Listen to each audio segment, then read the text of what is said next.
Olá, espero que todos estejam bem.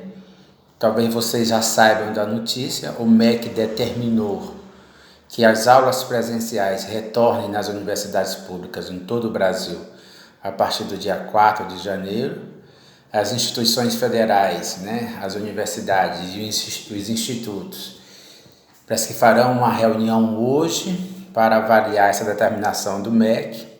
Eu particularmente adianto para vocês que sou favorável à medida. Vocês sabem que todo mundo está se locomovendo para tudo quanto é lugar. É claro que temos que ter cuidado, mas dentro dos devidos protocolos eu acho que não tem problema nenhum. Acho que dá para retornar sim presencial. Repito, eu particularmente sou favorável, mas vamos aguardar a decisão dos dirigentes das instituições federais e evidentemente do movimento de estudantes, professores e servidores que já se manifestam contrários ao retorno.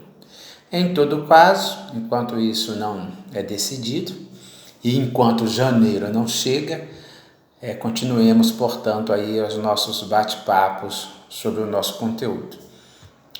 Hoje a gente fala um pouquinho sobre o pensamento teórico, sobre ciências políticas, enfatizando o pensamento liberal. Os nossos dois próximos encontros nós trataremos do pensamento marxista e assim a gente encerra essa primeira parte do nosso curso, nesse ano, para retornarmos em janeiro presencial ou remotamente com as nossas atividades normais. Recomendo que todo mundo faça as atividades, coloque em dia as atividades, quem não fez, faça. Recomendo também que faça um esforço. Vocês já perceberam que esse início está sendo muito lento para que todos se adaptem, praticamente, mais precisamente uma adaptação. Então está sendo mais lento, as atividades estão sendo as mínimas possíveis. É claro que inclusive tem gente até exagerando, fazendo atividade com 2, 3 linhas, o que é um absurdo, mas tudo bem. Mas em janeiro o nosso curso acelera. Já agora, a partir de amanhã, nós faremos uma atividade sobre esse pensamento liberal e certamente não dá para fazer atividade só com 2, 3 linhas. É preciso escrever um pouquinho mais. E não é copiando o texto, mas fazendo uma escrita a partir do entendimento do texto. Então, sobre esse pensamento filosófico político, nós temos essas duas correntes predominantes, a liberal e a marxista. As duas, elas têm uma importância fundamental pela sua extrema contemporaneidade. As duas tendências, elas nutrem pensamento e ações de diferentes agentes sociais no mundo inteiro.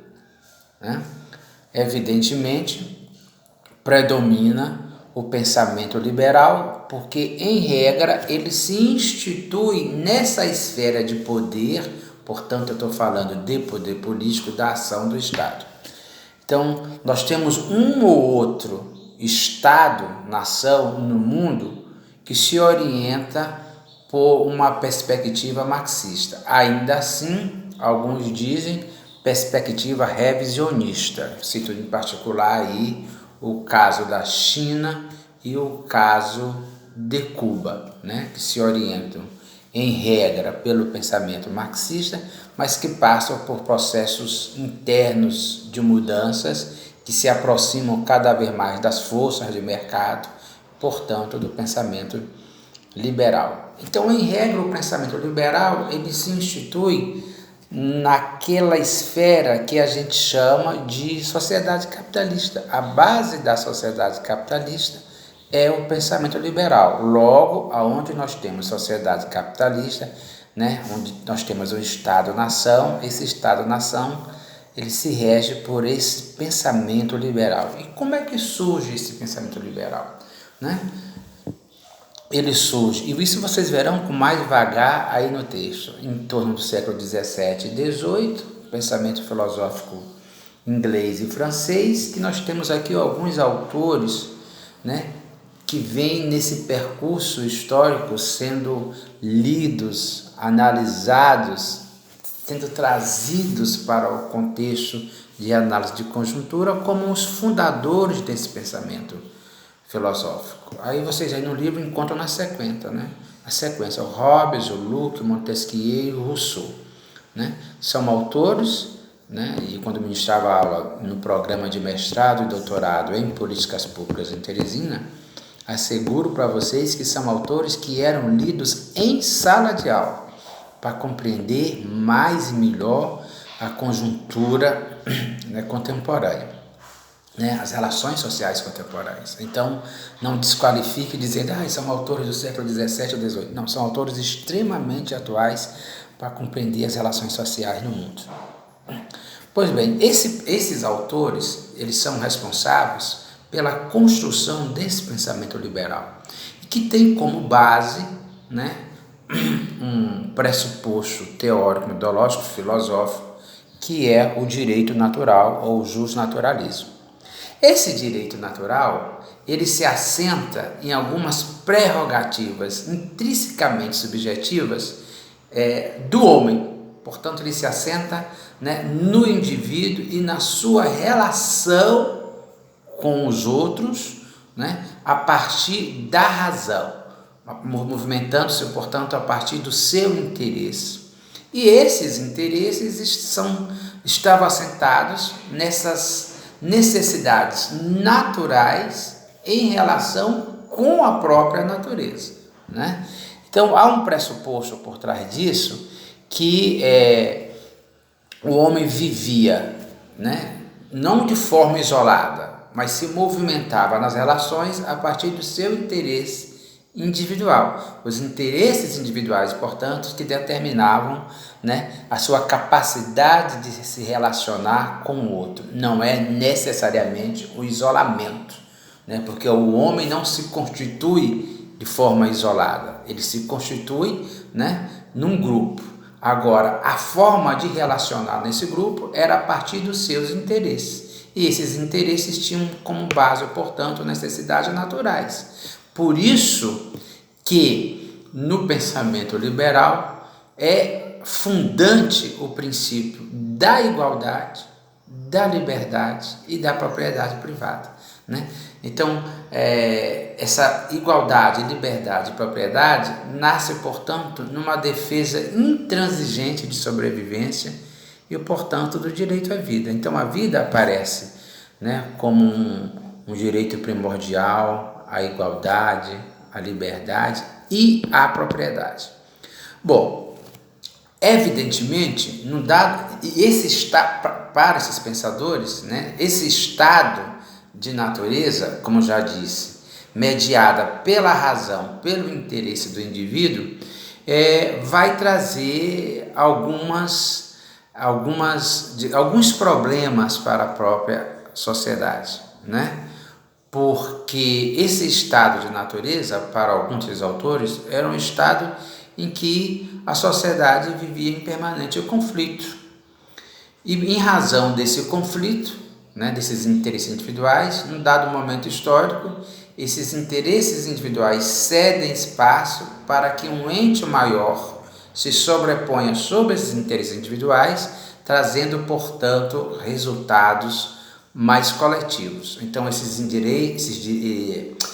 indivíduos cederiam, portanto, parte desse poder para que um outro ente assumisse esse poder, trazendo, portanto, segurança para todo o grupo e, nesse processo de segurança, né, garantisse aqueles direitos considerados naturais.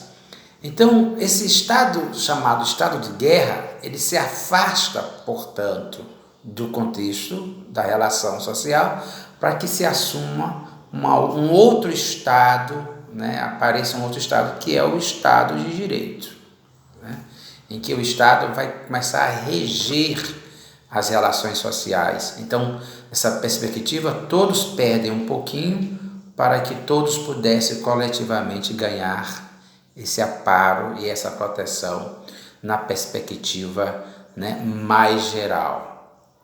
Então, há uma diferenciação, vocês verão no texto aí, uma diferenciação do pensamento, né, desses vários autores. Alguns, né, vão dizer, olha, não, o estado de natureza, ou melhor dizendo, o estado de guerra, ele não vai estar presente no estado da natureza. Porque no estado da natureza nós vamos ter um princípio que rege as relações, que é o da compaixão. Haveria, portanto, umas relações mais humanitárias entre os indivíduos, né? Então, não se estabeleceria, portanto, o conflito. O conflito começa a aparecer não no estado da natureza, mas nesse estado civil, nesse estado de direito. Porque é o estado de direito, ao contrário do de natureza, nele é que vai se instalar, no estado civil, né, a diferença entre as pessoas.